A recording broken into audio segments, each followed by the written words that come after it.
कुरान मजीद के नामे पारे के हवाले से कुछ बातें अल्लाह तबारक व तआला अपनी रहमत का साथ हमें नसीब फरमाए। इस पारे के शुरू में ही कौम शुएब अलैहिस्सलाम के सरकश सरदारों की उस धमकी का जिक्र है कि जब उन्होंने कहा था कि या शुएब अलैहिस्सलाम हमारे दीन की तरफ पलट आओ, वरना हम तुम्हें और तुम्हारे पैरोकारों को जिला वतन कर देंगे, अपनी बस्ती से निकाल देंगे।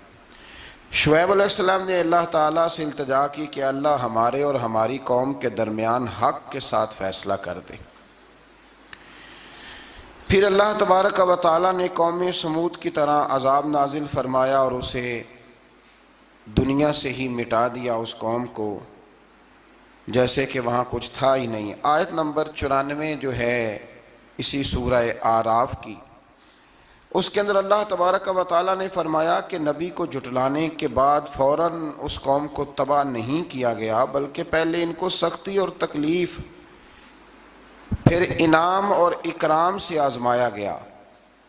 पहले तकलीफ़ें दी गईं शायद समझ जाएं, फिर अल्लाह ने इनाम और इकराम भी दिए कि शायद आसानी के बाद ही समझ जाएं। लेकिन जब वो हर हाल में कुफर पर डटे रहे तो फिर अल्लाह ताला ने उन्हें तबाह कर दिया। बहुत सारे लोग हैं जो सुखों में भी नेक नहीं होते और दुखों में भी नेक नहीं होते, तो फरमाया यही उनका हाल हुआ। आसानियाँ भी दी गईं, तकलीफ़ भी, पर वो अपने कुफर पर डटे रहे। आयत नंबर 96 में अल्लाह ताला ने इन सारी बातों को बयान करने के बाद इरशाद फरमाया वलौ अन्ना अहलल कुरा आमनू वत्तकौ, फरमाया अगर बस्तियों वाले ईमान ले आते और तकवा इख्तियार करते, फिर परा उन्हें क्या मिलता? फरमाया लफतहना अलैहिम, पस हम उन पर खोल देते, बरकातिन मिनस समाई वल अर्द, ज़मीन की बरकतें भी उन पर खोल देते और आसमान की बरकतें भी खोल देते, अगर वो ईमान लाते और तकवा इख्तियार करते। लेकिन उन्होंने सरकशी की तो फिर अल्लाह तबारक व तआला ने उन्हें आज़ाब दिया।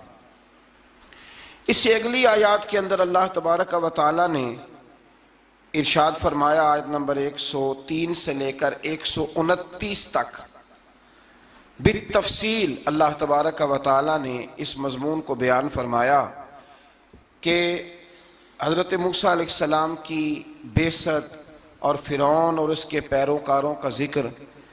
मूसा अलैहिस्सलाम ने उनको दावत हक़ दी और कहा कि मैं तुम्हारे पास वाज़े निशानियाँ लाया हूँ, बनी इसराइल को मेरे साथ भेज दो।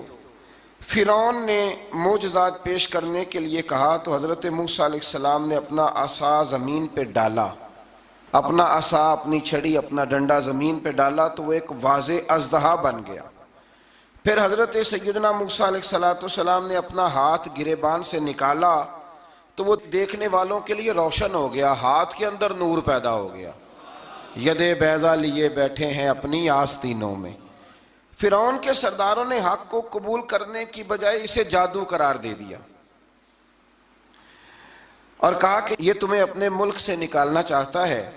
उन्होंने कहा इस मामले को ज़रा ढील दो और जादूगरों को जमा करो। जादूगर आए, उन्होंने फ़िरौन से कहा कि हम हज़रत मूसा के मुकाबले में जादू तो दिखाएंगे माज़अल्लाह, लेकिन अगर हम गालिब आ गए तो फिर हमारा इनाम क्या होगा? सौदा पहले तय करना है, क्या इनाम मिलेगा? उसने कहा कि अगर तुम गालिब आ गए तो मैं तुम्हें अपना करीबी बना लूँगा। बादशाहों का करीबी होना भी तो बड़ी बात है ना, लोग बड़े पापड़ बेलते हैं करीबी होने के लिए।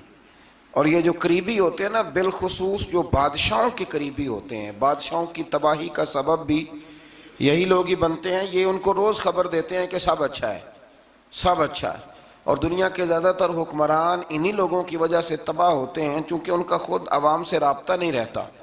अगर वो खुद आवाम के साथ डायरेक्ट राब्ता करें तो शायद उन्हें अच्छी और साफ़ सुथरी चीज़ें समझने को मिल जाएं। खैर, जादूगरों ने जब कहा हमें क्या दोगे, तो उसने कहा तुम्हें करीबी बना लूँगा। जादूगरों ने मूसा अलैहिस्सलाम से कहा कि आप पहल करेंगे या हम पहल करें? तो मूसा अलैहिस्सलाम ने कहा तुम पहल करो। जब जादूगरों ने अपनी रस्सियां ज़मीन पे डाली तो लोगों की निगाहों को सहर ज़दा कर दिया, जादू कर दिया और उन्हें डरवा दिया। उन्होंने कहा ये तो बड़ा जादू ले आए। तो अल्लाह ताला ने हज़रत मूसा अलैहिस्सलाम को हुक्म दिया कि आप भी अपना असा ज़मीन पे डालें। उनकी रस्सियां सांप बन गई थी ना, दरअसल वो सांप बनी नहीं थी, लोगों की आंखों पर जादू हो गया था, उन्हें सांप नजर आ रहा था। फरमाया आप भी अपना असा जमीन पे डालें। वो असा सांप बना और जादूगरों की सारी चीजों को निगल ही गया। उनकी बहुत सारी रस्सियां सांप बनी थी, इनका एक ही असा सांप बना और सबको निगल गया। इस तरह के मोजज़े की हकानियत और जादूगरों का बुतलान साबित हुआ और फिरौनी रुसवा हो गए। जादूगर सजदे में गिर गए और अल्लाह पर ईमान ले आए। फिरौन ने उन्हें धमकी दी कि तुम मेरी इजाज़त के बगैर ईमान ले आए हो, मैं तुम्हारे हाथ और पाँव मुखालिफ सिमत से काट दूंगा, यानी उल्टा हाथ काट दूंगा, सीधा पैर काट दूंगा, मेरी बगैर इजाज़त ईमान ले आए हो, और तुम्हें सूली पे भी चढ़वा दूंगा। उन्होंने कहा कि ईमान लाने की पादाश में तुम हमें सजा देना चाहते हो। फिर उन्होंने अल्लाह ताला से सब्र और इस्तकामत की दुआ की। इसके बाद फिरौन ने बनी इसराइल के बेटों को कत्ल करने की और बेटियों को जिंदा छोड़ने का हुक्म दे दिया। मूसा अलैहिस्सलाम ने कौम को सब्र की तलकीन की और कहा कि नेक अंजाम अहले तकवा के लिए। यहाँ एक लतीफ़ बात हमारे सूफिया ने भी लिखी है। सूफिया कहते हैं कि फिरौन ने कलमा नहीं पढ़ा और जादूगर कलमा पढ़ गए। वो किस तरह कलमा पढ़ गए? तो कहने लगे दरअसल उन्होंने आते ही हजरत मूसा का अदब बड़ा किया था। जादूगर हजरत मूसा के मुकाबले में आके भी उनसे कहते हैं कि रस्सियां आप पहले डालेंगे कि हम डालें, आप असा पहले रखेंगे कि हम रखें। तो इतना सा अदब किया तो रब करीम ने फरमाया जो नबी का अदब करे वो बेईमान नहीं रह सकता, जो नबी का अदब करे वो बेईमान नहीं रह सकता, और जो नबी की बेअदबी करे वो ईमानदार नहीं रह सकता। खत्म हो गई बात।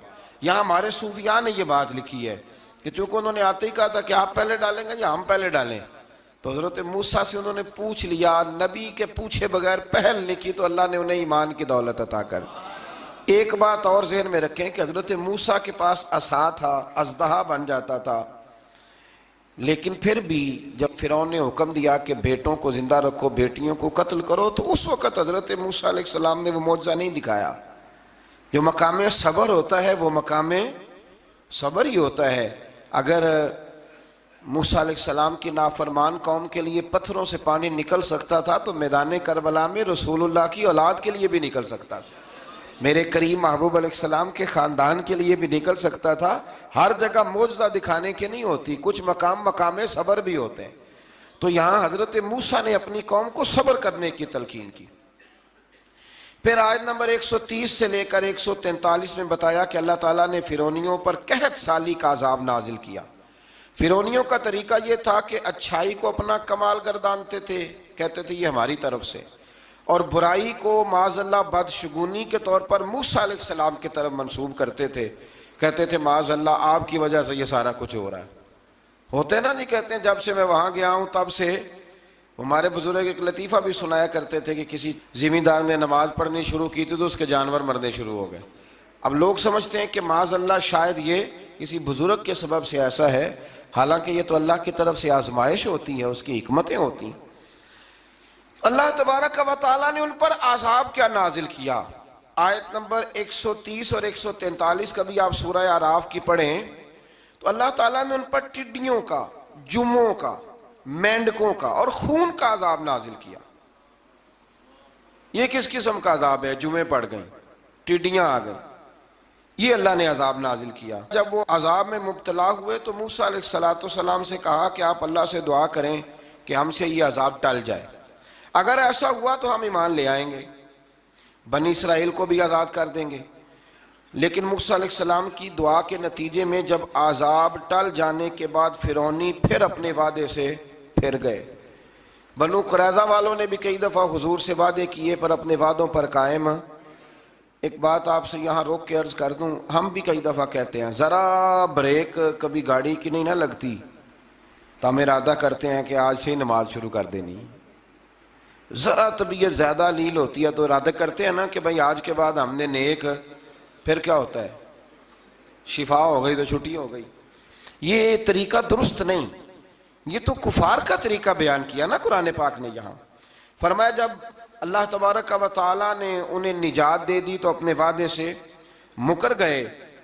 तो फिर अल्लाह तबारक व तआला ने बनी इसराइल को समुंदर पार करके ऐसी कौम के पास पहुंचा दिया जो बुतों की परस्तिश करती थी, वो तो बच गए, लेकिन फिरौनी सारे दरिया के अंदर गर्क हो गए। हजरत मूसा अलैहिस्सलाम से कहने लगे कि हमारे लिए भी ये खुदा बना दीजिए। हजरत मूसा अलैहिस्सलाम ने फरमाया, बुत परस्ती करने वाले जाहिल है। ये बुत परस्त कौम के पास जब गए ना बनी इसराइल वाले, बुत पूछते हुए देखा तो कहने लगे हमारे लिए भी सामने बना के रख दो। फरमाया ये तो जाहिल है, तुम इन्हें देख के असर कबूल कर रहे हो, और अपनी जाहिलियत के बायस ये हलाक होने वाले भी हैं। फिर अल्लाह ताला ने बनी इसराइल पर अपनी नेमतों का जिक्र फरमाया, और मूसा अलैहिस्सलाम ने अपनी कौम में हारून अलैहिस्सलाम को अपना जानशीन फरमाया और कोहे तूर पर तशरीफ ले गए। अल्लाह ने फरमाया वहाँ आ जाए, मैं आपको तौरात अता करता हूँ। 40 दिन का ये अरसा था।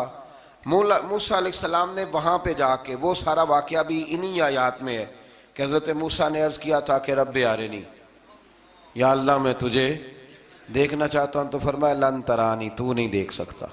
वो भी यहाँ अल्लाह ने जिक्र फरमाया। फिर अल्लाह ताला ने अपनी एक तजल्ली जब कोहे तूर पे डाली तो हज़रत मूसा अलैहिस्सलाम ताब ना ला सके और बेहोश हो गए, और पहाड़ भी रेजा रेजा हो गया। उसका जिक्र भी अल्लाह ने इन्हीं आयात में फरमाया। आयत नंबर 144 से 155 तक हज़रत मूसा अलैहिस्सलाम को रिसालत अता करने, कलीमुल्लाह का मनसब अता करने, तौरात अता करने का जिक्र है। आगे चल के बताया कि जो मुतकब्बिर लोग हैं ना, वो आयात इलाहिया से मुंह फेरते, और जो लोग अल्लाह की आयात और क़यामत को झुटलाते हैं, इनके अमाल बातिल हैं। फिर मूसा अलैहिस्सलाम के कोहे तूर पर क़याम के अरसे में बनी इसराइल के जेवरात से बछड़ा बनाकर उसे माबूद बनाने का जिक्र है। इनमें एक जादूगर था सामरी, सुना है, सलाला में उसकी कब्र है। हजरत मूसा कोहे तूर पे चले गए तो उसने पीछे से ना सोने का एक बछड़ा बना लिया, उसमें सोने की तारें उसके मुंह में लगाई, हवा चलती थी तो बजती थी। इतने कमजोर अकीदे की ये कौम थी कि इन्होंने फटाफट मानना शुरू कर लिया, फटाफट माना, कहने लगे ये ठीक है। चुनाचे मूसा अलैहिस्सलाम जब वापिस आए तो कौम पर गुस्से और अफसोस का इजहार फरमाया और कहा मेरे पीछे तुमने ऐसा बुरा काम किया। उन्होंने तौरात की तख्तियां भी जमीन पे डाली और अपने भाई हारून अलैहिस्सलाम का सर पकड़ के उससे जवाब तलबी की। उन्होंने कहा ऐ मेरे माँ जाए, बड़े खूबसूरत लफ्ज है कुरान पाक, ऐ मेरे माँ जाए, ऐ मेरे भाई, कौम ने मुझे बेबस कर दिया और करीब था कि ये मुझे कत्ल भी कर देते। अब आप मुझ पर सख्ती करके दुश्मनों को हंसने का मौका ना दें। कभी भी दुश्मनों को अपने ऊपर हंसने का मौका न देना चाहिए। फिर आयत नंबर 151 में मूसा अलैहिस्सलाम की दुआ और कलिमाती इस्तिगफार का जिक्र है। आगे चल के बताया कि गुस्सा ठंडा होने पर मूसा अलैहिस्सलाम ने तौरात की तख्तियों को उठाया, जिनकी तहरीर में अल्लाह से डरने वालों के लिए हिदायत और रहमत की बिशारत थी। आयत नंबर 156 से लेकर 158 तक में मूसा अलैहिस्सलाम की दुआ का जिक्र है, जिसमें उन्होंने अपनी कौम के लिए अल्लाह ताला से दुनिया और आखिरत की भलाई मांगी। अल्लाह ताला ने फरमाया ये कामिल नेमत मैं उन लोगों को अता करूँगा जो ईमान के साथ तकवा भी इख्तियार करेंगे, ये उन्हें मिलेगी नेमत। और फिर वो ज़कात देंगे और इस अजीम रसूल यानी नबी करीम सल्लल्लाहु ताला अलैहि वसल्लम की वो पैरवी करेंगे। ये आयत नंबर 158 है, ये सूरह आराफ की। चूँकि हुजूर अलैहिस्सलाम की बड़ी अज़मतों का अल्लाह करीम ने यहाँ जिक्र इरशाद फरमाया है और एक तफसील है नबी करीम सल्लल्लाहु ताला अलैहि वसल्लम की सीरत मुबारका की। अल्लाह तबारक व तआला कभी तौफीक दे, अल्लाह ताला कभी हिम्मत दे तो इन आयात पर गौर करें तो वो नातें जो कुरान ने बयान की हैं हुजूर की, वो भी बड़ी शानदार हैं। कुरान मजीद में अल्लाह करीम ने फरमाया जो लोग पैरवी करेंगे इस रसूल की जो बगैर पढ़े हुए दुनिया में आए हैं, दुनिया में आके किसी से पढ़ा बेपढ़े रसूल की जो पैरवी करेंगे। कौन से रसूल? अल्लज़ी यजिदूनहु मकतूबन इंदहुम फित तौरात वल इंजील। फरमाया ये वो रसूल है जिनको लिखा हुआ तौरात में भी पाएंगे और इंजील में भी पाएंगे इनकी शान। वो नबी क्या करेंगे? यअमुरुहुम बिल मारूफी व यनहाहुम अनिल मुनकर, वो इन्हें नेकी का हुक्म करता है और बुराई से मना फरमाता है। व युहिल्लु लहुमुत तय्यिबात, और नबी पाक इन पर हलाल चीज़ों को, पाक चीज़ों को हलाल करते हैं और गंदी चीज़ों को इन पर हराम करते हैं। हलाल हराम का इख्तियार अल्लाह ने रसूल पाक को भी अता फरमाया है। हुजूर को भी अल्लाह ने इख्तियार दिया, इसीलिए तो हुजूर किसी को कह देते थे चल तू ना 5 ना पढ़ना तो 2 ही पढ़ लेना। ये भी हुजूर ने फरमाया। एक बंदे ने रोज़ा तोड़ लिया तो फरमाया खजूरें मुझसे ले जा और घर जाके खा ले, रोज़ा भी तूने ही तोड़ा है तोहफा मुझसे ले जा, घर जाके खा, तेरा कफारा अदा हो जाए।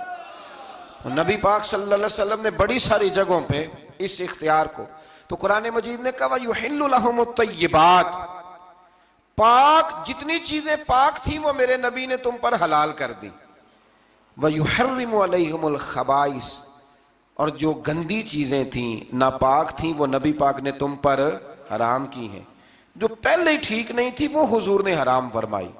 और फिर बड़े खूबसूरत लफ्ज़ हैं, अगर आप जाग के सुने तो फरमाया व यादऊ अनहुम, और वो इन पर से उतारते हैं इसरहुम वल अगलाल अल्लती कानत अलैहिम, फरमाया नबी पाक इनसे इनका बोझ उतारते हैं और काटते हैं वो जंजीरें जिनमें ये लोग जकड़े हुए थे, गुलामी की जंजीरें, सख्त तरीन अहकाम की जंजीरें। फरमाया मेरे रसूल तो दुनिया में जंजीरें काटने के लिए आए, हुजूर ने लोगों की जंजीरें काट दी। फरमाया फल्लज़ीना आमनू बिही वअज़रूहु व नसरूहु, फरमाया जो लोग इस नबी पर ईमान लाएंगे, उनकी ताज़ीम करेंगे, उनके दीन की मदद करेंगे, वत्तबउन नूरल्लज़ी उनज़िला माहू, और उस नूर की पैरवी करेंगे जो हमने नबी पाक के साथ उतारा है। वो क्या है?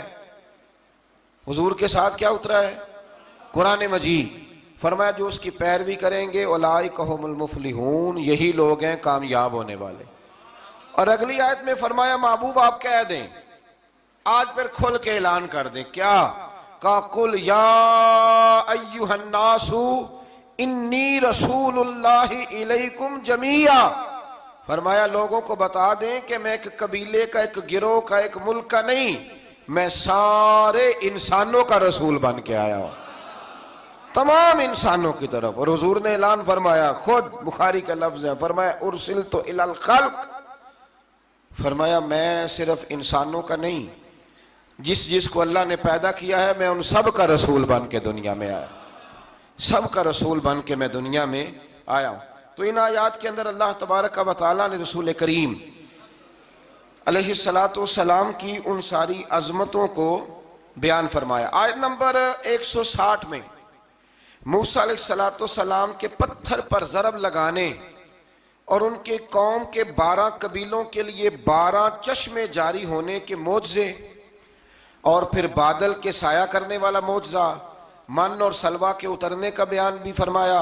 और इसके बाद इस अमर का बयान भी फरमाया कि बनी इसराइल को हुक्म हुआ कि मुआफ़ी मांगते हुए और सजदा करते हुए बैतुल मक़दस में दाखिल हो जाओ, मगर उन्होंने इस मसले में भी तारीफ कर दी, इसको भी बदल दिया।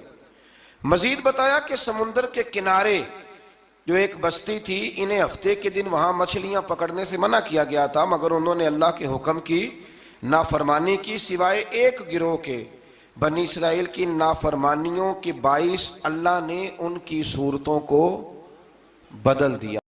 अल्लाह करीम ने फरमाया ये तो नेकी नहीं कि मुँह मशरिक की जानिब करो या मगरिब की जानिब करो, तो या अल्लाह नेकी क्या है? फरमाया नेकी वलाकिन्नल बिर्र मन आमन बिल्लाहि वल यौमिल आखिर, फरमाया नेकी तो ये है कि अल्लाह और आखिरत पर ईमान लाओ, नेकी ईमान का नाम है। फिर फरमाया फरिश्तों पर, किताबों पर, नबियों पर ईमान लाओ और अपना माल खर्च करो अल्लाह की मोहब्बत में, रिश्तेदारों पर, यतीमों पर, मिस्कीनों पर, मुसाफिरों पर, मांगने वालों पर, गुलाम आजाद कराने के लिए। और फरमाया नेकी तो ये है कि नमाज कायम करो, ज़कात अदा करो, अपने वादे पूरे करो जब तुम वादा कर लेते हो, और जब तुम्हें कोई मुसीबत पहुंचे उस पर सब्र करो। फरमाया उलाइकल लज़ीना सदकू, ये वो लोग हैं जो नेकी के दावे में सच्चे हैं, जो ईमान भी लाएं, खर्च भी करें, मुसीबत पर सब्र भी करें, ये वो लोग हैं जो ईमान के दावे में सच्चे हैं। व उलाइका हुमुल मुत्तकून, और ये वो लोग हैं जो परहेजगार हैं अल्लाह से। आगे आगे ये आयत जिसमें अल्लाह ने किसास का हुक्म दिया है, बदला लेने का, ये हुक्म स्टेट के लिए है, हुक्मरानों के लिए। फरमाया कि जब कोई शख्स किसी के साथ कोई जुल्म करे तो फिर उसका बदला लो। तो किस तरह बदला लेना है? फरमाया अल हुर्रु बिल हुर्री वल अब्दु बिल अब्दी वल उन्सा बिल उन्सा, आज़ाद के बदले आज़ाद, गुलाम के बदले गुलाम, औरत के बदले औरत। हाँ, अगर कोई वारिस माफ कर दे तो बात अलग है, वरना बदला लो। और कुरान मजीद ने यहां इरशाद फरमाया कि अगर तुम बदला लोगे तो जिंदगी मिलेगी, तुम्हें जिंदगी मिलेगी। अगर हुक्मरान मुजरिमों को सजा देंगे तो बाकी लोगों की जिंदगी महफूज रहेगी, बचेगी। हुक्म दिया गया यहाँ के बदला लिया जाए। फिर जब हम 6 से 7वें रुकू की तरफ चलते हैं तो इसमें अल्लाह ने रोजे का हुक्म दिया, रमजान की फजीलत बयान की और इरशाद फरमाया गया कि जो रोजा ना रख सके वो फिदियतुन तामुन मिस्कीन, जो तो मरीज हो, बीमार हो, वो तो उतने रोजे जो है वो अगले दिनों में रख ले। और आगे जाके ये भी बताया गया कि जो ज्यादा ही बीमार हो फिर वो एक मिस्कीन का फिदिया दे दे, खाना दे दे। फिर इसी आया करीमा में रब करीम ने फरमाया अगर तुम मुझसे दुआ मांगोगे इसी रुकू में तो फरमाया मैं तुम्हारी दुआओं को भी जरूर कबूल करूंगा। फिर इसी में बताया गया कि रात के वक्त तुम्हें खाने की भी इजाजत है और अमले ज़ौजियत की भी तुम्हें इजाजत दी जाती है। इसी तरीके से फिर आगे अल्लाह तबारक व तआला ने हज के महीनों के बारे में अलामतें इरशाद फरमाई और मसाइल हज कुछ आगे जाके बयान किए। और एक और गलत रस्म, लोग रस्में बना लेते हैं ना, एक और रस्म थी कि यहूदी और ईसाई जब हज करते थे ना, ihram बांध लेते थे, फिर दरवाजे से घर में दाखिल नहीं होते थे, ऊपर से छलांग लगा के कि अब हम पाक हो गए। तो दरवाजा चूंकि गुनाहगार है, इसके बीच से गुनाहगार आते जाते रहे हैं, लिहाजा दरवाजे से नहीं गुजरते थे। तो अल्लाह करीम ने फरमाया ये कोई नेकी नहीं, ये कोई तरीका नहीं कि तुम दरवाजों से ना गुजरो। वलाकिन्नल बिर्र मनित्तका, दरवाजे के ऊपर से छलांग लगाना नेकी नहीं, बल्कि नेकी तो ये है कि अल्लाह से डरना शुरू कर दो। हज के बाद पाक साफ हो जाओ, डरना शुरू करो, ये असल में नेकी है। तो फिर अल्लाह तबारक व तआला ने हज के मसाइल काफी तफसील के साथ, चूंकि वो फिकी मसाइल हैं और पूरी उसकी जुजियात हैं, लिहाजा वो एक नशिस्त में करने की बात नहीं। तो रब करीम ने वहां मशअर हराम का भी जिक्र फरमाया और उन सब चीजों की तरफ निशानदही फरमाई जिन पर तवज्जो करना उम्मत मुस्लिमा के लिए बड़ा ही जरूरी है। फिर आगे 8वें रुकू तक ये बातें मुख्तलिफ अंदाज में चलती रही। फिर 9वें से 10वें रुकू में एक बात रब करीम ने ये इरशाद फरमाई कि मैंने काफिरों की नजर में ना, जब उन्होंने मेरी नाफरमानी की है, मेरे कलमा नहीं पढ़ा, मेरे महबूब को नहीं माना, कुरान मजीद को नहीं माना, तो फरमाया मैंने दुनिया की जिंदगी उनके सामने मुज़य्यन कर दी। ये बड़ी समझने वाली बात। फरमाया ज़ुय्यिन लिल्लज़ीना कफ़रू, वो जिन्होंने कुफ्र किया था ना उनके लिए जीनत दे दी किसे? हयातुद दुनिया, दुनिया की जिंदगी को अल्लाह ने ना उनके लिए हसीन कर दी। उन्हें बड़े अच्छे लगते हैं, ये मेरी जायदाद है, ये मेरा बाग है, ओ मेरी हवेली है, ये सारे मेरे जनाब बंगले। फरमाया ये चीजें हमने काफिरों की नजर में फिर प्यारी कर दी। समझिएगा बात, ये काफिर का तरीका है कि वह दुनियादारी का माल देखता है तो उसकी आंखें खिल जाती हैं, बड़ा राजी होता है। मोमिन का ये तरीका, मोमिन किस बात पे राजी होता है? अल्लाह तबारक व तआला की रजा पे मोमिन राजी होता है। इस चीज को अल्लाह करीम ने यहाँ बयान फरमाया। फिर इससे आगे जो हुर्मत वाले महीने हैं उन महीनों का जिक्र किया गया। फिर अल्लाह तबारक व तआला ने जुए और शराब को हराम करार दिया। 219 नंबर आयत है, इसी रुकू में अल्लाह तबारक व तआला ने उसका भी तज़किरा फरमाया।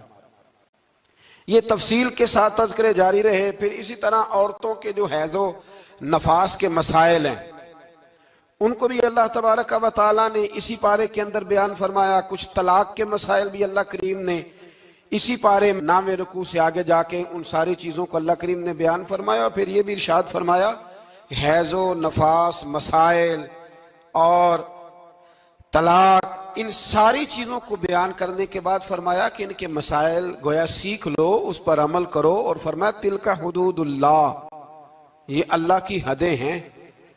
फला तातदूहा, अल्लाह की हदों से आगे न गुजरना। ये वो बाउंड्री है जो अल्लाह ने बनाई है, ये हुक्म वो हैं जो रब ने दिए हैं, तो इनसे आगे ना जाना।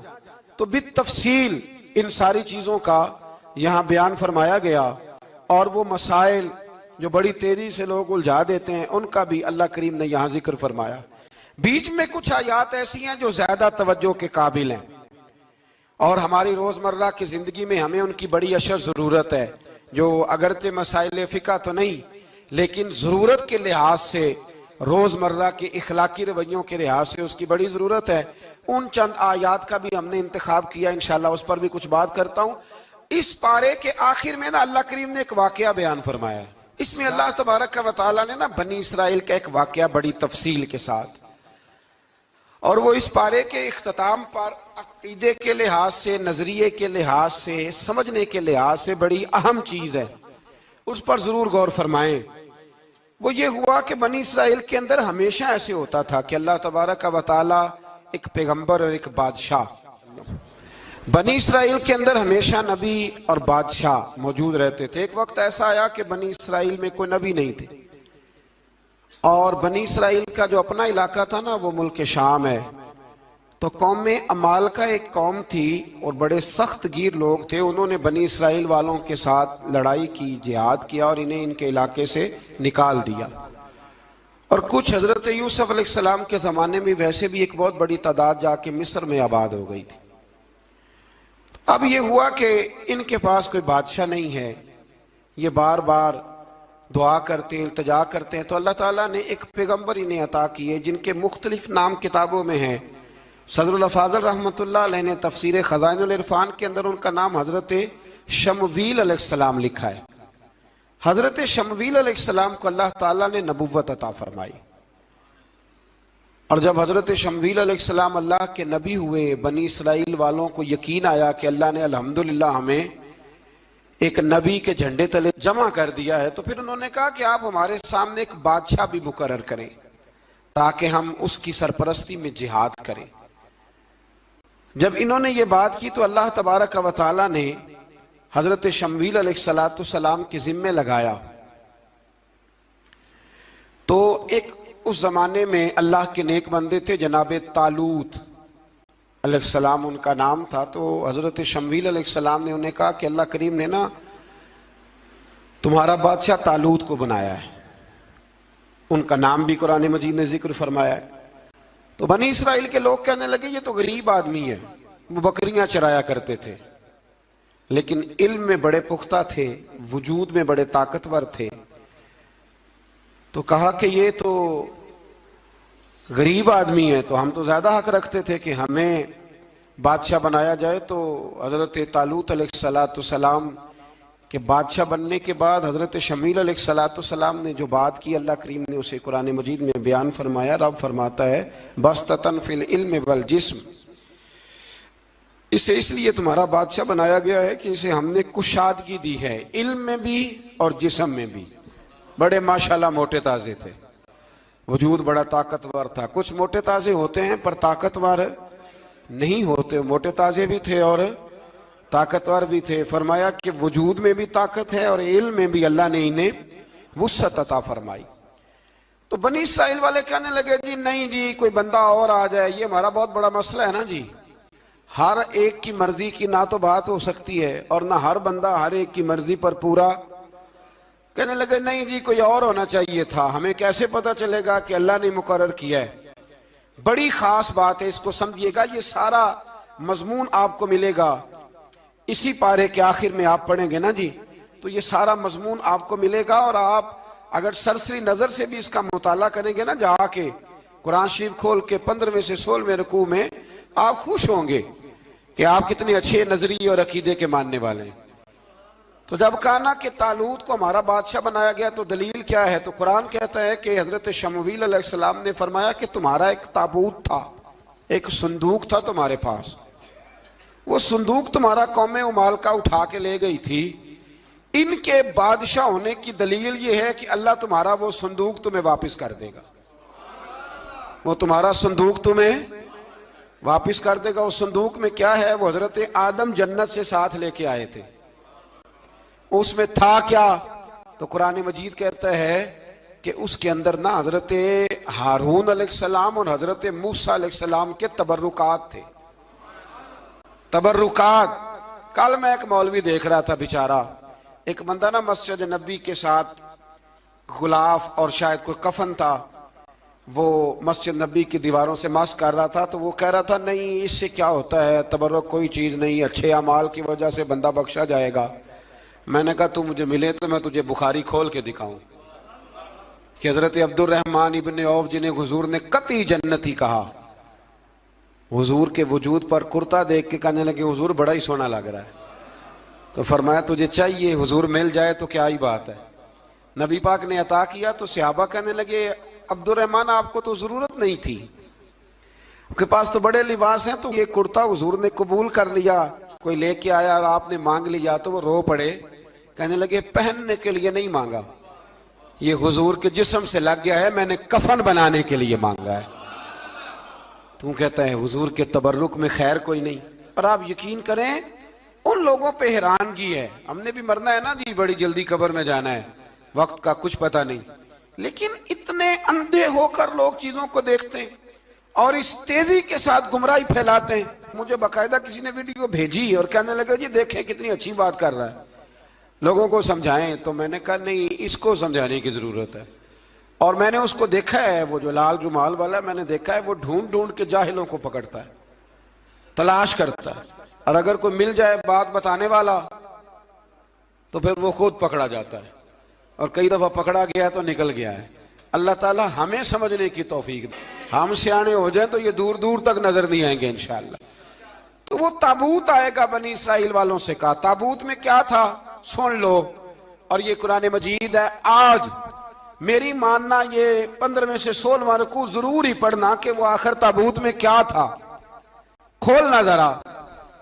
कुरान मजीद कहते हैं कि हजरत मूसा अलैहिस्सलाम और हजरत हारून के तबर्रुक थे। तो तबर्रुक क्या थे, तमाम मुफस्सिरीन ने लिखा है कि हजरत मूसा का एक कुर्ता था, एक डंडा था, जूते थे, और जनाब हारून अलैहिस्सलाम का इमामा शरीफ था, और तौरात की कुछ तख्तियां थी। तो उसका फायदा क्या था, उस ताबूत का फायदा यह था कि बनी इसराइल वाले जब अपने दुश्मनों से लड़ते थे, ताबूत सामने रख के दुआ मांगते थे, अल्लाह इन्हें कामयाबी अता कर देता था।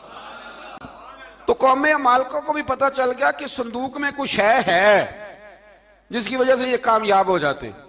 वो संदूक उठा के ले गए। अब उनकी कम बख्ती ये, कम नसीबी ये कि उन्होंने जाके उसे रूढ़ी पे फेंक दिया। जब रूढ़ी पे फेंका तो उनके अंदर बीमारियां आ गई, वबाएं फूट पड़ी, मरने लगे, वजूद फूलने लगा। फिर उनके दिलों में बात आई कि ये हमने इस संदूक की बेअदबी की है। संदूक में क्या है, तबर्रुकात। हमें कहते हैं जी नालैन का नक्शा क्यों लगाया है, तुम्हारे तो बुजुर्गों का कीदा है सर पे रखने को मिल जाए अगर नक्शे ना ले पाके हुजूर, तो फिर कहेंगे कि हाँ ताजदार हम भी हैं। तो कहा कि उसके अंदर ये तबर्रुकात थे। उन्हें भी समझ में आई तो उन्होंने ना बैलगाड़ी मंगाई और वो संदूक उठा के उसके ऊपर रख दिया। अब क्या हुआ, कुरान कहता है कि फरिश्तों ने ना उस संदूक को वहां से उठाया। मुफस्सिरीन ने लिखा इसका माना यह भी हो सकता है कि उस बैलगाड़ी को डायरेक्शन पे लगाया। उधर से हजरत शमूएल अलैहिस्सलाम ने जनाब तालूत को बादशाह बना दिया और इधर से वो संदूक चल पड़ा। कहा भाई हम इनको कैसे बादशाह माने, तो फरमाया बादशाह इस तरह मानोगे कि तुम्हारा वो संदूक आ जाएगा। और कुरान कहते हैं उस संदूक में तुम्हारे दिलों का सुकून है, उसमें तुम्हारे दिलों का। और भाई हमारी तो कोशिश होती है बुजुर्गों से कोई चीज मिल जाए, अल्लाह वालों का कोई तबर्रुक हमारे हाथ आ जाए। तो वो संदूक आ गया, ये मान गए। अब जिहाद करने निकले तो लड़ना था जालूत की कौम के साथ। वो बड़ा सख्त आदमी था, 3-3 मन सोना उसने वजूद पे पहना होता था। उसकी कौम से लड़ना है, टोपी बड़ी तगड़ी पहनी होती थी लोहे की। अब कौन लड़े, एक नौजवान थे जिनका नाम था दाऊद अलैहिस्सलाम। वो भी बकरियां चराया करते थे। और जिन दिनों हजरत तालूत निकले ना अपनी कौम को लेकर जालूत के खिलाफ लड़ने, तो हजरत दाऊद भी शामिल हो गए। अल्लाह जब किसी को नवाजता है ना तो फिर खास ही करम नवाजी करता है। मुफस्सिरीन ने लिखा जब ये जा रहे थे ना, वहां जा रहे थे तो रास्ते में इन्हें 3 पत्थर मिल गए। इन्होंने वो तीनों पत्थर उठा लिए उस जमाने में पत्थर फेंकने के लिए छोटी छोटी लोगों के पास चीजें हुआ करती थी, उसको कोफन भी लोग कहते थे, मंजनीक, उसको सामने रख के फिर बनाई गई। तो आपके पास भी वो आला था जिससे दुश्मन पर पत्थर मारे जाते थे। तो आप वो मशीन लेकर, वो आला लेकर वहां पहुंचे हुए थे, 3 पत्थर आपके पास थे। आप फरमाते उस दिन मैं बड़ा बीमार था, इतना बीमार था कि मेरा रंग पीला हो गया। अब वो जालूद के सामने कोई नहीं जाता था, तो जनाबे तालूद कहने लगे कि जो जालूद को मारेगा ना, यानी इनके बादशाह को, इस कौम के, तो मैं उसे अपनी आधी सल्तनत भी दे दूंगा और अपनी बेटी का निकाह भी उसके साथ कर दूंगा। देखें अल्लाह नवाजता है तो किस अंदाज में नवाजता है। तो हजरत दाऊद कहते हैं वो दूर खड़ा था तो मैंने ना 3 पत्थर मारे। भाई हिम्मत करना तो हमारे जिम्मे है कि नहीं। मेरी मिल्लत का जवान कहता मैंने करना कराना कुछ नहीं, यानी अगर आप कहें ना कुछ करो तो फिर वो कोई काम करने की मतलब मामला। वो मुझे कल एक संगी कह रहे थे, कहने लगे जी अल्लाह के फजल से कुछ भी नहीं करना पड़ा, मुर्शद ने नजर कर दी। मैं क्या मैनू मिलनगे तो मैं उन्होंने समझावांगा कि कुछ करा के नजर करया करो, क्योंकि मेरे वो दोस्त हैं, मैं उन्हें जानता हूं। नजर में बड़ा कुछ होता है, लेकिन अल्लाह भी तो बंदे पे बड़ी नजर रहमत करता है ना। लेकिन कहता है 5 नमाजें पढ़, रमजान के रोजे रख, ज़कात फर्ज हो तो अदा कर, ये सारे काम कर, सच बोल, दयानतदारी कर, फिर मैं अपने फजल से तुझे जन्नत अता करूंगा। तो ये जो रवैया हमने बनाया ये दुरुस्त नहीं। तो फरमाते हैं 3 पत्थर मैंने मारे, अल्लाह ने इतना फजल किया कि वो भी मर गया, और उससे छू के मेरे पत्थर आगे बढ़े तो उसकी फौज के 30 आदमी भी मर गए। 3 पत्थरों से 31 बंदे अल्लाह ने मार दिए। फरमाते इसलिए कि हाथ मेरे थे और ताकतें मेरे रब करीम की थी। तो हजरत दाऊद अलैहिस्सलाम के हिस्से में जनाब तालूत की साहिबजादी भी आई, आधी सल्तनत भी आई। काफी साल हजरत तालूत हयात रहे, फिर उनका विसाल हो गया, तो सारी सल्तनत हजरत दाऊद को मिली, और फिर अल्लाह तबारक व तआला ने उन्हें नबूवत भी अता फरमाई। ये दुनिया में वाहद पैगंबर हैं जो बैक वक्त नबी भी थे और बादशाह भी थे। और फिर अल्लाह ने फजल फरमाया, इन्होंने बड़ी बड़ी फुतूहात की। और फिर हजरत दाऊद के साहिबजादे का नाम हजरत सुलेमान अलैहिस्सलाम, फिर उनके साहिबजादे का नाम हजरत। तो ये हुआ कैसे? ये सारा कुछ अल्लाह तबारक व तआला के फजल से हुआ, उसके करम से हुआ। अब इस वाक्या से हमें क्या पता चलता है? हमें यह पता चलता है कि रब जब फजल फरमाए ना किसी पे भी, तो हमें उस बंदे को देख के राजी होना चाहिए, कोई शिकवा नहीं करना चाहिए। और दूसरी बात ये समझ लेना चाहिए कि हुकूमतें, माल, दौलत ये सिर्फ सियासतों से नहीं मिलती, ये खुदा के फजल से मिलती। और ये भी समझ लेना चाहिए कि जो बुजुर्गों के तबरुकात होते हैं उनकी क्या ही बात होती है। चंद बातें ऐसी थी कि मेरा दिल करता था उनको दोहराया जाए और ख़ास करके उन बातों पर तवज्जो की जाए। यहाँ ना अल्लाह तबारक व तआला ने उन बातों में से एक बात का जिक्र फरमाया है। यहाँ 207 नंबर जो आयत है ना इसी पारे की, उसमें अल्लाह करीम ने फरमाया कुछ लोग ऐसे हैं जो अपनी जानें ही अल्लाह के हवाले कर देते हैं। जिंदगी का मकसद दीन होता है, लुटा देते हैं। ये नाजिल कब हुई?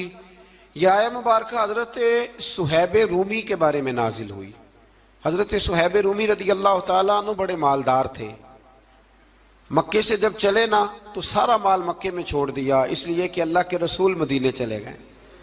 फरमाते हैं फिर मैंने मालो दौलत की परवाह नहीं की, फिर मैंने ये सोचा कि मैंने अपने हबीब के पास जाना है। सारा माल एक जगह पे दबाया और फरमाते मैं मदीना तय्यबा के लिए जब निकला तो कुफार ने, कुरैश मक्का ने रोका, हम नहीं जाने देंगे। तो हज़रत सुहैब रूमी फरमाने लगे भी सुनो, मैं कमजोर नहीं, मैं ताकतवर आदमी हूं, और तुम में से कोई ऐसा माई का लाल नहीं जो तीर चलाने में मुझसे ज्यादा सियाना हो, तलवार चलाने में मुझसे ज्यादा अक्लमंद हो। जाना मदीने मैंने है। अब यह है कि तुम बताओ मेरे साथ तीरों तलवारों से लड़ोगे या मैं तुम्हें एक सौदा बताऊंगा, सौदा करोगे? कुरैश कहने लगे सौदा क्या है? कहने लगे मेरा बड़ा माल है, मैं मक्के में दफन करके आया हूं, तुम मुझे मदीने जाने दो, मैं तुम्हें सारे माल का पता बता देता हूं। हजारों लाखों में था माल तिजारत। देखें जब सहाबा मदीने जाते थे तो कितनी कीमत दे के जाया करते थे। तुम मुझे जाने दो, मैं तुम्हें वहां का पता बताता हूं। उन्होंने कहा जी बात ठीक है, आप पता बता दे। हजरत सुहैब ने सारी जिंदगी की जमा पूंजी हजारों लाखों में सारी दे दी और मदीने के लिए तैयार हो गए। अल्लाह करीम ने इस बात को बड़ा ही पसंद फरमाया और फरमाया व मिनन नासी में यशरी नफ्सहु इब्तिगा मरदातिल्लाह। फरमाया कुछ लोग ऐसे हैं जो अपनी जानें ही बेच देते हैं अल्लाह की रिजा हासिल करने के लिए, अपनी जानें बेच देते हैं। नफ्सहु इब्तिगा मरदातिल्लाह, अल्लाह की रजा हासिल करने के लिए अपनी जानों को बेच देते हैं। तो फरमाया फिर अल्लाह क्या करता है? फरमाया वल्लाहु रऊफुम बिल इबाद, फिर अल्लाह भी अपने बंदों पर बड़ा ही रहम फरमाने वाला है। जब ये सारा माल दे के मदीने पहुंचे ना, तो इनके इस्तकबाल के लिए जनाब उमर पहले से मौजूद थे। हजरत उमर रिसीव करके नबी करीम की बारगाह में ले गए तो फरमाते हैं हुजूर ने मुझे देखते ही फरमाया सुहेब, जिंदगी में तुमने बड़ी तिजारतें की होंगी, पर ये जो तूने सौदा किया है ना, ये बड़ा ही नफे वाला किया है। ये जो सौदा फरमाया ये तूने बड़ा, तो दीन के लिए जब आप कोई काम करते हैं तो ये सौदा बड़ा नफे वाला। एक मजमून और यहां है 216 नंबर आयत में, वो भी बड़ा ही समझने वाला है। अल्लाह करीम ने जब जिहाद फर्ज किया ना, तो फरमाया कुतिबा अलैकुमुल किताल, हमने तुम पर कत्ल करना, किताल करना फर्ज किया है। फरमाया हो सकता है तुम्हें ये कराहत महसूस हो, मुश्किल लगे, बुरा लगे। एक बात जो आज की नसीहत है और मज़ामीने कुरान जो हम सीख रहे हैं उसके अंदर से हमें ये खास चीज है जिसको समझना चाहिए। अल्लाह करीम ने फरमाया कि तुम पर जिहाद फर्ज किया गया है, वाहुवा कुरहुल लकुम, हो सकता है तुम्हें नापसंद हो, तो एक ना सारी जिंदगी के लिए एक नसीहत कर दी। फरमाया व आसा अन तकरहू शैया, हो सकता है तुम किसी चीज को नापसंद करो, वहुवा खैरुल लकुम, और वो तुम्हारे लिए अच्छी हो। अल्लाह अकबर। ये वो बात है अगर समझ में आ गई तो कलेजा ठंडा हो गया, जिंदगी सुकून में आ गई। फरमाया हो सकता है तुम किसी चीज को नापसंद करो और वो तुम्हारे लिए बेहतर हो। व आसा अन तुहिब्बु शैया, हो सकता है तुम किसी चीज से मोहब्बत करो, वहुवा शर्रुल लकुम, और वो तुम्हारे लिए बुरी हो, अच्छी। बस मेरे रब ने एक बात मुसलमान को बता दी जो जीने के लिए बड़ी काफी है। फरमाया तुम मेरे और मेरे रसूल के हुक्म पर चलो। क्यों? इसलिए कि वल्लाहु यअलमु व अंतुम ला तअलमून, अल्लाह जानता है तुम नहीं जानते। अल्लाह के तरीकों के मुताबिक, रसूलुल्लाह के बताए हुए तरीकों के मुताबिक चलो। अल्लाह जानता है, हम जानते नहीं। तो कुरान मजीद की इस नसीहत पर जरूर गौर करें। एक शख्स ने एक दफा अपनी बीवी की बड़ी शिकायतें की नबी करीम की बारगाह में, तो रसूल करीम अलैहिस्सलाम ने फरमाया हो सकता है अल्लाह तुम्हें उसमें से ऐसी औलाद अता कर दे जो तेरे लिए बाइस खैर हो। जो चीजें हम नापसंद करते हैं बाज़ औक़ात उसी में से अल्लाह ताला हमारे लिए खैर कर देता है। अल्लाह हमें समझने की तौफीक अता फरमाए। व मलाइकतहु, फरमाया बेशक अल्लाह और उसके फरिश्ते युसल्लूना अलन नबी, नबी करीम पर दुरूद भेजते हैं। अल्लाह भी भेजता है, अल्लाह के फरिश्ते भी दुरूद पढ़ते हैं। या अय्युहल्लज़ीना आमनू सल्लू अलैहि व सल्लिमू तस्लीमा, ए ईमान वालो तुम भी नबी पाक पर दुरूद पढ़ो और खूब सलाम पढ़ो। तो ये आय मुबारका नाजिल हुई कि और हुजूर सल्लल्लाहु अलैहि वसल्लम ने फरमाया अगर तुम मुझ पर एक बार दुरूद पढ़ोगे तो अल्लाह तुम पे 10 रहमतें फरमाएगा और तुम्हारे 10 गुनाह माफ कर देगा और तुम्हारे 10 दर्जे अल्लाह बुलंद फरमा देगा। एक बार दुरूद शरीफ को वजीफा बनाए, पाबंदी से पढ़ा करें, पाबंदी से। मैंने अपने बुजुर्गों को देखा है कुछ काम करते, कभी कभी मुझे लगता है कि वो काम आज भी बड़े जरूरी हैं, बड़े जरूरी। बुजुर्ग ये किया करते थे कि वो ना अपनी रेल रखते थे, अपना मुसल्ला बिछाते थे मस्जिद में आके भी, और अपनी तस्बीह साइड पे रख लेते थे सुबह के वक्त, और रोजे नहीं होते थे तो पानी का प्याला भी साथ होता था। कुछ देर कुरान पाक पढ़ना, अपना मुसल्ला बिछाया, फिर उसके साथ कुछ देर तस्बीह पढ़नी, फिर पानी पे फूंक मारनी, फिर उसको पीना। मुझे लगता है ये एहतमाम है इबादत का। मैं दोस्तों से कहा करता हूं कि हाथों में तस्बीह रख लो, तस्बीह हाथ में हो तो चलती भी रहती है। तो ये छोड़ दें, लोग क्या कहेंगे, बहाना करेंगे, दुनिया कहेगी ये बाबा तस्बीह हो गया, तो कहने दो। तस्बीह हो तो तस्बीह चलती भी, समझ आ गई ये बात की। तो एहतमाम करें, ये एक 20 मिनट 10 मिनट मुसल्ले पे बैठ के दुरूद शरीफ पढ़े। हमें मौका मिल जाए तो हम पढ़ लेते हैं। कुछ कहते मैं गाड़ी चलाते चलाते पढ़ता हूँ। मैंने कहा ये सारे तरीके ठीक है, पर मेरी राय है कि मुसल्ला बिछा के, खुशबू लगा के, अच्छे कपड़े पहन के, मदीने की तरफ मुंह करके, यानी हुजूर की बारगाह में सलाम अर्ज करना है ना जी, हुजूर की बारगाह में, तो फिर पूरे एहतमाम से सलाम पढ़ें। अल्लाह तौफीक अता फरमाए। आयत नंबर 60 से 61 में मुनाफिकीन और फासिकीन और जिनके दिलों में अदावत मुस्तफ़ा सल्लल्लाहु अलैहि वसल्लम का रोग है और मदीने में झूठी अफवाहें फैलाने वालों को खबरदार किया गया कि अगर वो अपनी हरकतों से बाज ना आए तो इन्हें मदीने में रहने नहीं दिया जाएगा। और ये भी कहा गया कि ये लोग लानती हैं और जहाँ भी पाए जाएं इन्हें चुन चुन कर कत्ल कर दिया जाए, इसलिए कि ये हुजूर के बारे में दिल में मुनाफकत रखते हैं। फिर आगे सूरह सबा शुरू होती है। इस सूरत की आयत नंबर 9 में दुश्मनाने रसूल सल्लल्लाहु अलैहि वसल्लम के लिए इबरतनाक अजाब की वईद है। आयत नंबर 10 से हज़रत दाऊद अलैहिस्सलाम के मोजज़ात का जिक्र है कि इन्हें यह फजीलत दी गई कि पहाड़ और परिंदे उनके साथ तस्बीह करते थे। हज़रत दाऊद तस्बीह करते तो पहाड़ भी तस्बीह करते, परिंदे भी। दाता अली अजमेरी ने एक बात लिखी है, कहते हैं कि हज़रत हबीब बिन असलम राई थे। दाता साहब ने 1000 साल पहले लिखा है। वो किसी से मिलते नहीं थे, दोपहर के वक्त बकरियां लेके जंगल में चले जाते, मिलते नहीं। एक बंदा बड़ी दूर से आया, कहने लगा मैंने मिलने हैं। उन्होंने कहा बाबा इस टाइम नहीं मिलता। कहने लगे अल्लाह का बंदा है ना, थोड़ा नाराज ही हो जाएगा ना, चला जाता। कहते मैं पहाड़ के पीछे गया तो मैंने अजीब नज़ारा देखा कि बाबा जी मुसल्ले पे बैठे हैं और एक भेड़िया उनकी बकरियां चरा रहा है। भेड़िया वो खाया करता था, आज चरा रहा है। कहते हैं बड़ा हैरान हुआ। बाबा जी कहने लगे इस वक्त क्यों आए हो? तो मैंने कहा हुजूर अगर आ ही गया हूं तो मेहरबानी करें। मैंने फौरन कहा ये भेड़िया बकरियां चरा रहा है। फरमाने लगे जब से मैंने रब से सुलह कर लिया ना, सारी मखलूक की मुझसे सुलह हो गई, सारी मखलूक की सुलह हो गई। तो कहते हैं मेरे दिल में ख्याल आया कि पता नहीं बाबा कुछ खिलाए पिलाएगा अभी कि नहीं।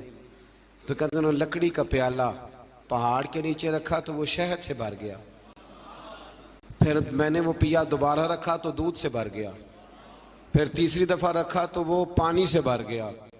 तो कहते हैं कि मैं बड़ा हैरान हुआ। तो कहने लगे हैरानगी वाली कौन सी बात है, अगर बनी इसराइल के नबी दुआ करें अपनी नाफरमान कौम के लिए तो अल्लाह उन्हें पहाड़ों से पानी दे देता है। मैं तो मोहम्मद अरबी का वफादार गुलाम हूँ, तो मुझे नहीं अल्लाह अता करेगा। ये मैं साथ साथ बुजुर्गों की बातें इसलिए करता हूँ, जब बनी इसराइल का जिक्र आता है कि मेरे नबी पाक ने फरमाया उलमा उम्मती का अंबिया बनी इसराइल, मेरी उम्मत के उलमा औलिया बनी इसराइल के नबियों की तरह होंगे। तो हज़रत दाऊद अलैहिस्सलाम के साथ परिंदे और पहाड़ तस्बीह करते थे। लोहा उनके लिए नरम कर दिया गया था और वो ज़िरहें बनाते थे और बांधने के लिए उनमें कड़ियाँ भी डालते थे।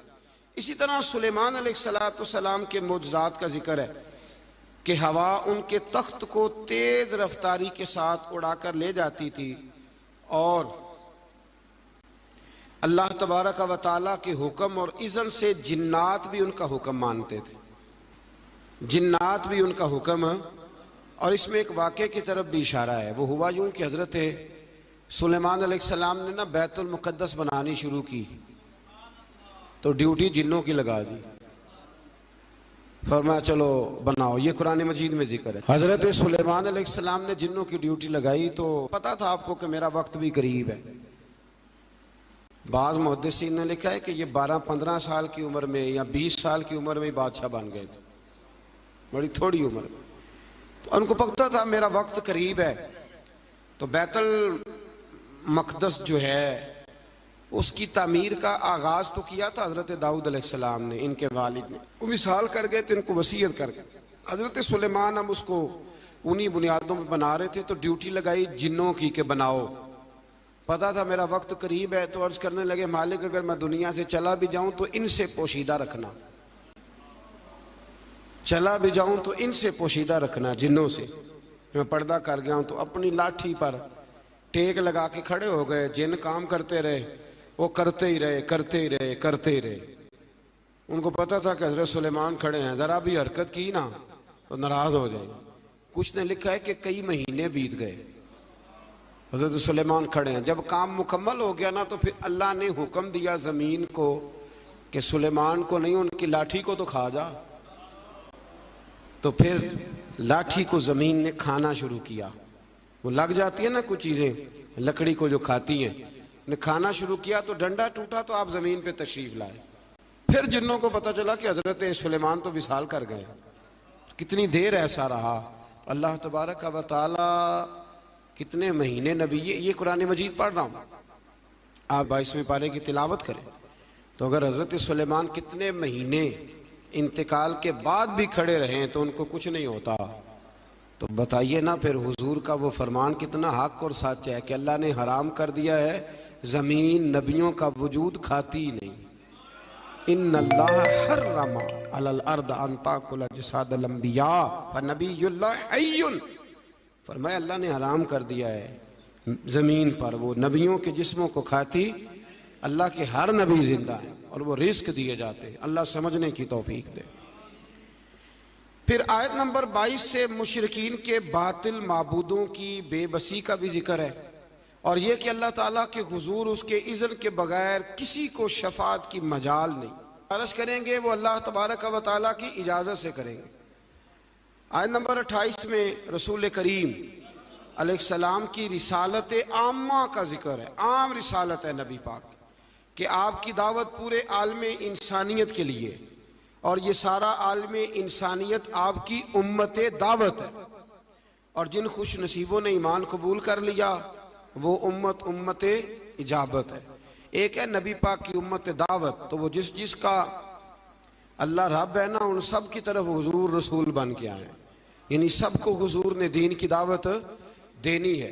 हाँ, जो दावत कबूल कर ले फिर वो उम्मत इजाबत है, कबूल करने वाली उम्मत। अगली आयात में इसी मफहूम को बयान किया कि अपने अहद के जाबिरों और मुतकब्बिरीन को आखिरत में उनके अहद के कमज़ोर तबकात के लोग ये कहेंगे कि हमारे ईमान से मारूमी का सबब तुम बने थे। मजीद बताया कि पिछली उम्मतों के खुशहाल लोग मालो दौलत की फरावानी को अपनी मकबूलियत की दलील समझते थे। कहते थे हम अल्लाह के करीबी हैं इसीलिए तो इतनी मालो दौलत दी है अल्लाह ने हमें, इसको वो दलील बनाते थे। हालांकि मालो दौलत कोई दलील, अगर ये करीब होने का जरिया होती तो सबसे ज़्यादा मेरे नबी पाक की तिजोरियों में होती, ये कोई दलील नहीं। अल्लाह ने फरमाया कि उसका कुर्ब मालो दौलत की फरावानी से नहीं मिलता बल्कि ईमान और अमले साले की दौलत से मिलता है। और रिस्क की कुशादगी या तंगी का ताल्लुक किसी की फजीलत या बेतौकीरी से नहीं है बल्कि ये अल्लाह ताला की हिकमत है कि कभी वो नेमतों की फरावानी इम्तिहान के तौर पर फरमाता है और कभी आजमाइश में मुब्तला करके बंदे से इम्तिहान लेता है। आयत नंबर 40 में अल्लाह ताला के फरिश्तों से सवाल कि क्या ये लोग तुम्हारी इबादत करते हैं। फरिश्तों का अल्लाह ताला की तस्बीह बयान करते हुए इसकी बंदगी का इजहार किया। इस बात का अल्लाह ने इस आयत में जिक्र किया। आयत नंबर 45 में फरमाया कि उन कुफार से पहले जिन लोगों ने रसूल को झुटलाया, हमारे रसूलों को, इनसे कुव्वत और दबदबा में वो लोग ज्यादा मजबूत थे। आज जो झुटला रहे हैं ना कुरैश वाले, तो जो पहले झुटलाते थे वो कुव्वत और दबदबे में ज्यादा मजबूत थे, लेकिन वो भी अल्लाह ताला के अजाब से बच ना सके। तो जब वो नहीं बच सकी कौमें आद और कौमें समूद, इतनी तगड़ी कौमें, तो ये तो बात ही कोई नहीं, तो बात ही कोई नहीं। अल्लाह अकबर। आखिरी आयात में फरमाया कि रोज़े हशर कुफार की ख्वाहिश होगी कि अजाब से निजात मिल जाए, मगर इनकी ये ख्वाहिश पूरी नहीं होगी। फिर सूरह फातिर शुरू हो जाती है इससे आगे।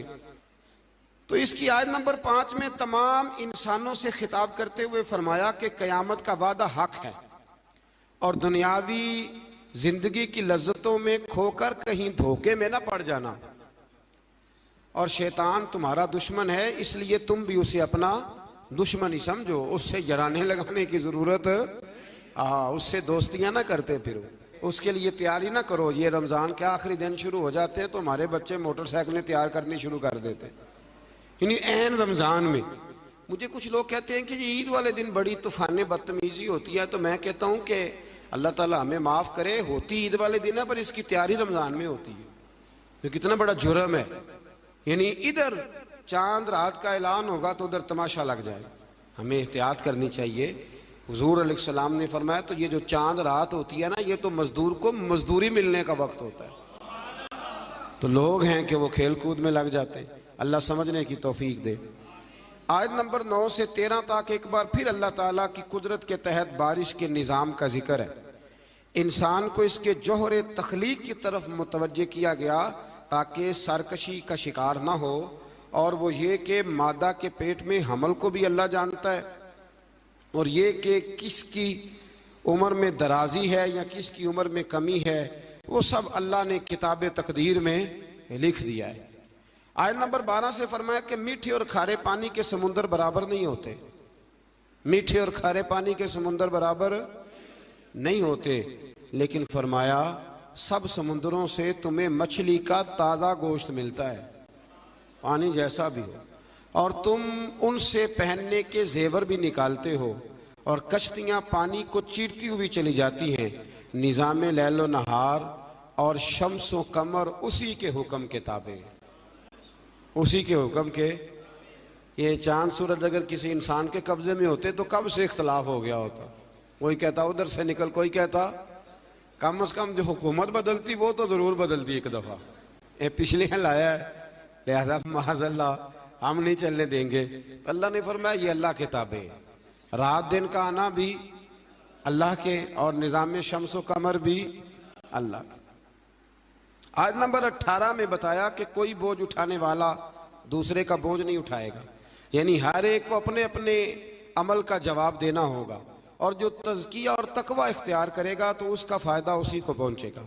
फिर फरमाया अंधा और देखने वाला, जुल्मत और नूर, साया और धूप, जिंदा और मुर्दा लोग बराबर हो सकते नहीं। यहाँ कुफार और मुनकरीन को अंधे, जुल्मत, धूप और मुर्दे से तशबीह दी गई, और गोया अल्लाह करीम ने अहले ईमान को आंखों वाला कहा, नूर वाला कहा, साए वाला कहा, और फरमाया ये हैं वो जो जिंदा हैं। काफिर जिंदा रह के भी जिंदा। इकबाल ने कहा था जिंदगी जिंदा दिली का नाम है, और मुर्दा दिल क्या खाक जिया करते। तो दिल जिंदा हो तो फिर हर शय। एक दानश्वर का एक कौल है, वो कहा करते थे रिश्ते एहसास के होते, रिश्ते और एहसास ना हो तो फिर रिश्ते भी। आपको पता है ना, बहन का अगर ख्याल आ गया तो फिर बहन है, लेकिन अगर भाई कहे कि नहीं जी मेरे बहनोई ने ज़ाहिर बड़े किए हैं पैसे, वो तो सारा उस ख़ानदान को चला जाएगा, तो मैं बहन के बच्चों से, तो ये एहसास ख़त्म हो गया। तो फरमाया कि ये जिंदा रहता है, जो मोमिन होता है मोमिन जिंदा होता है, काफिर मुर्दा होता है, इसलिए कि उसका दिल मुर्दा होता है। अल्लाह ताला ने इन आयात में ये भी बताया कि हुज्जत इलाहिया कायम करने के लिए हर कौम की तरफ नज़ीर यानी रोशन दलाइल और इल्हामी किताबें दे के नबी और रसूल भेजे गए, लेकिन हर दौर में पैगाम हक को झुटलाने वाले मौजूद रहे। आयत नंबर 27 में फरमाया कि एक पानी से मुख्तलिफ रंगों के फलों, एक ही पहाड़ी सिलसिले से मुख्तलिफ रंगों के पहाड़, एक नौए इंसानी से मुख्तलिफ रंगों के लोग, और चारपायों और जानवरों को मुख्तलिफ रंगों में पैदा करना, यह अल्लाह ताला की वहदानियत की दलील है। एक बाप के 4 बेटे होते हैं, चारों की शक्लें अलग होती हैं। ये ना मसल पे गौर नहीं ना करते, वरना फौरन बंदा क्या उठता है कि सुबहान अल्लाह व बिहम्दी, सुबहान अल्लाह। आप गौर करें, हर बंदे ये चीज़ें लोग बनाते हैं ना जी, इसमें इतनी डाल दो, इसमें इतनी डाल दो, इतनी, तो एक तरह की चीज़ें बनती जाती हैं, एक ही तरह। कोई भी चीज़ जो इंसान बनाता है, चम्मच है, बर्तन है, तो एक ही तरह का बनाता है। अल्लाह करीम की तख्लीक का कमाल ये है कि नाक हर बंदे की एक है, आंखें 2 हैं, कान 2, होंठ सबके है ना, पर चेहरे मुख्तलिफ हैं। समझते हैं आप बात? यानी वही चीज़ें अल्लाह ताला ने दी जो सबको दी, पर इसके बावजूद चेहरे मुख्तलिफ हैं। तो मानना पड़ेगा कि जो बनाने वाला है वो बड़ी शान वाला है, जो बनाने वाला है वो बड़ी शानों वाला है। जो वो बना सकता है दूसरा कोई नहीं बना सकता। आयत नंबर 28 में बताया कि जो उलमाए रब्बानीयीन है ना, उनके दिलों में अल्लाह की खशियत होती है। इन्नमा यख्शल्लाह मिन इबादिहिल उलमा। ये मसला थोड़ा जरूर सुन लें। फरमाया अल्लाह के बंदों में से अल्लाह से वो डरते हैं जिनके पास इल्म है। एक लफ्ज़ कभी कभी हम कहते हैं, लड़ाई हो जाए ना तो कहते हैं तू मैनू जानता नहीं। इसका क्या मतलब होता है? तू मैनू कहते हैं ना कुछ लोग, तू मैनू, इसका क्या मतलब है? इसका मतलब है कि तू मेरे से लड़ाई कर रहा है, तू मेरी ताकत नहीं जानता, मेरे ताल्लुकात नहीं जानता। ये तर्जुमा है इसका। तू मेरी दौलत को नहीं जानता, मैं कितने लोग मेरे हैं चाहने वाले, प्यार करने वाले, या मेरे खानदान वाले, तू जान। ये मतलब होता है कि तू मुझे जानता। जो जानता होता है वो डरता है, जो नहीं जानता वो ऐसे होता है। जो बंदा रब को जानता नहीं ना, वो नहीं डरता, और जो जान लेता है ना वो डरता है। पता चल जाता है कितनी कुदरतों वाला है। मेरे रसूल करीम अलैहिस्सलाम ने फरमाया, मैं तुम सबसे बढ़कर रब को जानता हूं और मैं तुम सबसे ज्यादा अल्लाह से डरता हूं। इसलिए ज्यादा बातें करने वाला आलिम नहीं होता, अल्लाह से ज्यादा डरने वाला आलिम होता है। जो बंदा कहता है मैं किसी को बोलने नहीं देता, मैं बड़ी कहानियां सुनाता हूं, तो ये इल्म की अलामत नहीं। इन्नमा यख्शल्लाह मिन इबादिहिल उलमा। अल्लाह के बंदों में से जो आलिम है वो अल्लाह से डरते हैं। अगर तू ज्यादा डरता है तो तू बड़ा आलिम है, अगर तू नहीं डरता फिर तू अनपढ़ है। ये तो अपने आप से पूछ ले। अब लोग कहते हैं जो जरी हो जाए, जो बेदरेग बोले वो आलिम है। ना भाई, जो सोच सोच के बोले, जो डर डर के बोले, जो एहतियात से बोले, असल आलिम वही होता है। अल्लाह तौफीक अता फरमाए।